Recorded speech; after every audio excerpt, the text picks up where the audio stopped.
We are making a start with some news that's breaking this minute. The latest update coming in the Bengaluru violence.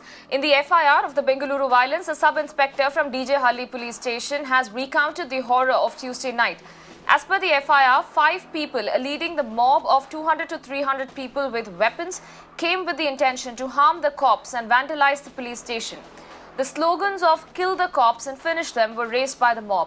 The mob allegedly were angry about the fact that the police were not giving them access to the man who put up the controversial social media post.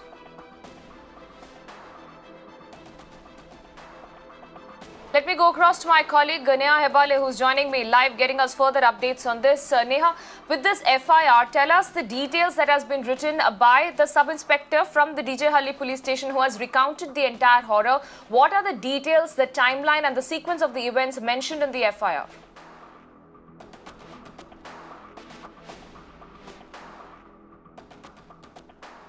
Well, Apurva, very startling revelations coming to light here from the FIR, wherein, you have, of course, the DJ Halli police inspectors and, the officials over here, the cops at the DJ Halli police station, recounting the horror that night and what really went down. We understand that, they've clearly mentioned that a mob of about 800 people actually barged into this very police station that we're seeing here, with lethal weapons in their hand. And they started to shout slogans of, attack the cops, kill the cops. And it was a very agitated mob is, of course, what we understand. So, apart from that, also, Apurva, we understand that that this mob, actually wanted the police to hand over this accused over here in concern, or the person that's actually posted the, uplink to social media post, wherein, of course, he's actually gone on to mention a controversial thing about Prophet Muhammad. So, this mob barged into the police station demanding that Naveen be handed over to them. But when the police refused and instead said that action would be initiated against him or an investigation would be launched on this front,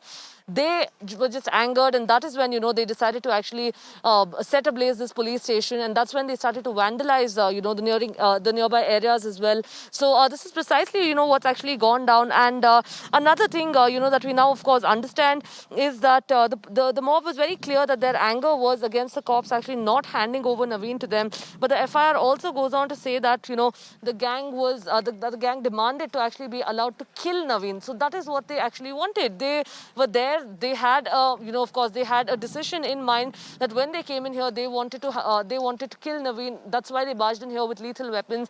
And a similar situation that also, of course, took place at Kaval Bhairasandra at the Congress MLA's house, also where we saw that, a mob with lethal weapons, armed with lethal weapons, came in, to the residence of that Congress MLA, Akhand Srinivas Murthy, set ablaze the place with all intentions of killing him. So now whether, of course, the investigation is only going to be able to tell us whether this was something that was planned well in advance, whether the mob was mobilized in the last minute. Okay. All of these is what is being investigated by the top cops right now. But as far as the investigation is concerned, 9 FIRs have been registered. 6 over here at the DJ Halli police station and another 3 on my left, a little behind us again at the KG Halli police station, Apurva. All right, Neha, many thanks for joining us and giving us all those updates there in this case.